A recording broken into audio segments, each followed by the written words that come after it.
বন্ধুরা, তোমরা ভালো আছো তো? আর ভালো না থাকলে চলো এমন একটা জায়গায় নিয়ে যাব যেখানে গেলে অটোমেটিক তোমাদের মন ভালো হয়ে যাবে।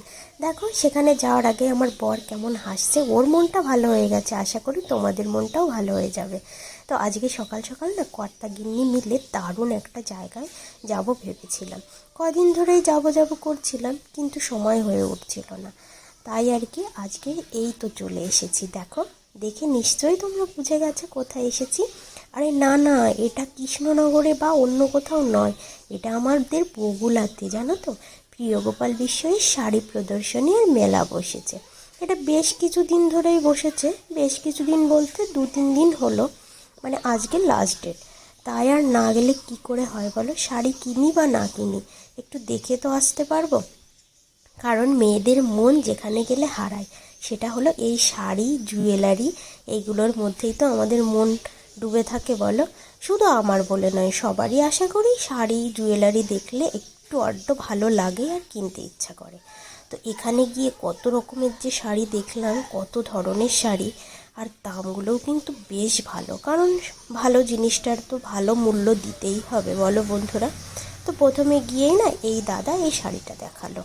তো যাই হোক, বেশ ভালোই ছিল শাড়িটা, কিন্তু আমি নেব বলে আসিনি, একটু দেখতে এসেছিলাম কোন শাড়িটা কেমন। এটা কিন্তু বাংলাদেশের ঢাকাই বলছিল, জানো তো। এটা নাকি বাংলাদেশের মসলিন ঢাকাই যেটা হয় ওটা।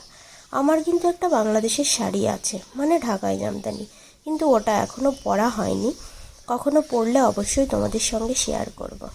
তো যাই হোক, শাড়িটা কেমন লাগছিল তোমরা অবশ্যই কমেন্টস করে জানিও। কিন্তু আমার বেশ ভালো লেগেছে, কারণ ডিপ কালারগুলো না আমি একটু বেশিই ভালোবাসি।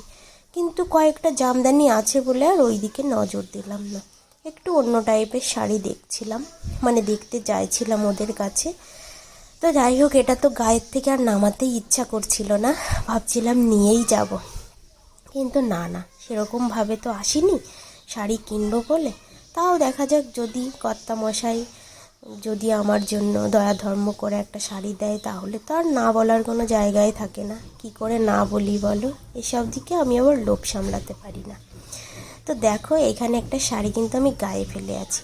তো এই শাড়িটা না আমার ভালো লেগেছিল, মোটামুটি।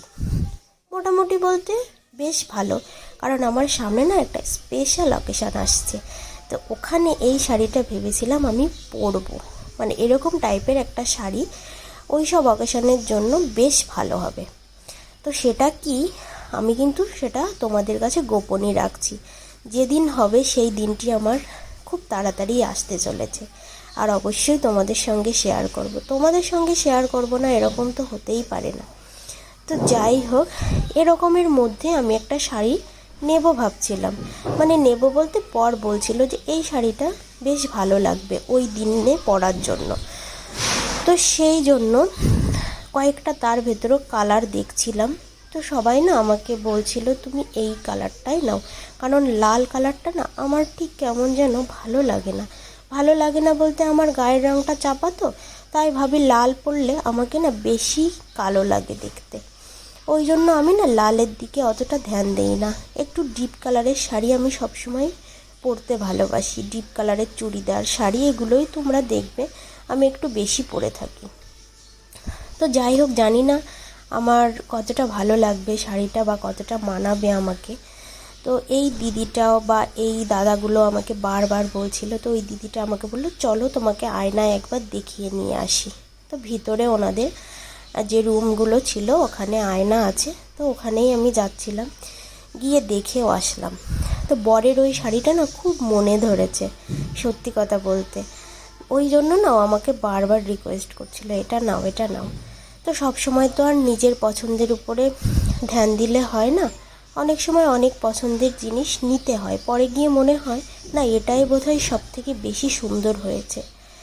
তো যাই হোক, শাড়িটা কিন্তু আমি নিচ্ছি, সেটা তোমরা বুঝেই গেছো, এখানে বিলিংও হচ্ছে। তো ফাইনালি এখানে আমাকে আরও কয়েকটা শাড়ি ওই দাদারা দেখাচ্ছিল, তো সেগুলোই দেখছিলাম। দেখো, এগুলো ওই স্বর্ণচুড়ি বা বালুচুড়ি ওরকম টাইপেরই শাড়ি, কিন্তু এগুলো না অনেক দাম, প্রায় 10,000 টাকা মতো বলছিল ওই দাদারা। তো শাড়িগুলোর কোয়ালিটিও কিন্তু 10,000 টাকার মতোই, এত দাম এই শাড়ি নেওয়ার মতো অকাত এখন আমার নেই বা ইচ্ছাও নেই। কারণ আমি সবসময় ভাবি একটা শাড়ি এত দাম দিয়ে কিনে আলমারিতে ফেলে রাখবো, কবে একদিন পরবো। তো সেই জন্য না আমার খুব একটা শাড়ি পরা হয় না, তো যার জন্য খুব একটা দামি শাড়ি কেনাও হয় না। তো ফাইনালি শাড়িগুলো দেখে বেশ ভালোই লাগছিল। আর আমি একটা জিনিস ভেবে নিয়েছি, এর পরে যদি কখনো অনেক দামি শাড়ি কেনা হয় তাহলে প্রিয়গোপাল বিশ্বজিতে অবশ্যই যাব। কারণ ওদের কালেকশানগুলো আমার এত ভালো লেগেছে, পুরো একদম মন ছুঁয়ে গেছে। কি বলবো, তোমরা যদি কেউ দেখে থাকো বা প্রিয়গোপাল বিশ্বজিতে যেয়ে থাকো অবশ্যই জানবে যে ওদের কালেকশানগুলো কেমন। প্রতিটা শাড়ি না খুব সুন্দর, নিখুঁত একদম। আর সবথেকে বড় কথা, বাংলাদেশ থেকে শুরু করে অনেক জায়গার শাড়ি ওরা আমাদেরকে দেখিয়েছিল। তো এখানে সাইডে কিছু লেহেঙ্গা ঝুলছিল, ওগুলো না ওই 1000 টাকা মতো দাম। ওগুলো বোধহয় বড়দের জন্য নয়, এই বাচ্চাদের জন্য হবে, মিডিয়াম বয়সী 10 থেকে 12 এরকম। তো ফাইনালি শাড়িটারি আমাদের দেখা কমপ্লিট। তো এইবার এই এক্সট্রা যে শাড়িগুলো দাদা বের করেছিল ওই শাড়িগুলোই দাদা আমাকে বারবার দেখাচ্ছিল, বলছিল শাড়ি সম্পর্কে। অতটা তো বুঝি না, তাই দাদারা ওইগুলো সম্পর্কে একটু বোঝাচ্ছিল। আর এখানে এই লেহেঙ্গাগুলোর কথা আমি জিজ্ঞেস করায় দাদারা ওটার দাম বলল। তো যাই হোক, এখন বাড়ির দিকে রওনা দেওয়ার পালা। তো তোমাদের কেমন লাগলো? আর ওখানে দেখো বর কিন্তু ওখানে বিল টিল করে ওই যে নিয়ে চলে এসেছে। হ্যাঁ, অবশ্যই শাড়িটি যেদিন পরবো তোমাদেরকে তো অবশ্যই দেখাবো। তো আমার কেনা বোধহয় প্রিয়গোপাল বিশ্বজি থেকে এটা প্রথম শাড়ি। জানো তো, কৃষ্ণনগর কিন্তু আমি প্রায়ই যেয়ে থাকি, কিন্তু শাড়ি কেনার জন্য কখনো প্রিয়গোপাল বিশ্বজিতে যাওয়া হয়নি। তো যাই হোক, এবার থেকে অবশ্যই যাব। আর ওই দাদারা বলছিল দাদাদের কোথায় কোথায় প্রিয়গোপাল বিশ্বজির দোকান রয়েছে। তো সেগুলো শুনে টুনে এবার ভাবলাম বাড়ির দিকে যাওয়া যাক। অনেকটা সময় তো এখানে পার করে দিলাম, তবে জানেন তো ওখান থেকে না আসতে ইচ্ছা করছিল না। মনে হয় সব শাড়ি একটা একটা করে যদি নিয়ে আসতে পারতাম, না পরি তবুও আলমারিতে তো তোলা থাক। কী যে ভালো লাগে শাড়িগুলো। আমার আলমারি যখন খুলে দেখব নতুন নতুন এতগুলো শাড়ি, সেটা কার না ভালো লাগে বলো? সব্বার ভালো লাগে। তো ফাইনালি এবার বাড়ি চলে আসছি। এই দিদিটাও না একটা শাড়ি নিয়েছিল। তো যাই হোক, আমরা একই সঙ্গে বেরোচ্ছিলাম আর ওই দিদিটা আমাকে জিজ্ঞেস করছিল তুমি কী শাড়ি নিয়েছো, তো সেটাই দেখাচ্ছিলাম। তো ফাইনালি এখান থেকে এই যে বিলটা দেখিয়ে এবার বাড়ি যাওয়ার পালা। তো তোমাদের ওখানেও কি এরকম কখনো প্রিয়গোপাল বিশ্বজির কোনো মেলা বা এরকম কোনো শাড়ি প্রদর্শনীর অনুষ্ঠান হয়েছে? হয়ে থাকলে অবশ্যই জানাবে কিন্তু। দেখো ফাইনালি ব্যাগটা হাতে পেয়ে কি খুশি আমি।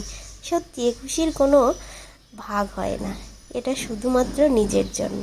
আর বর আমাকে সত্যি সত্যি এরকম একটা সারপ্রাইজ দেবে সেটাও ভাবতে পারিনি। তো যাই হোক বন্ধুরা, ভিডিওটি কিন্তু তোমরা অবশ্যই দেখবে আর দেখে কমেন্টস করবে যে কোন শাড়িটা তোমাদের সবথেকে বেশি ভালো লেগেছে আর কোন শাড়িটা আমার ভালো লেগেছে, ওই ঢাকাই জামদানি নাকি ওই লাল শাড়িটা। অবশ্যই কমেন্টসে জানিয়ে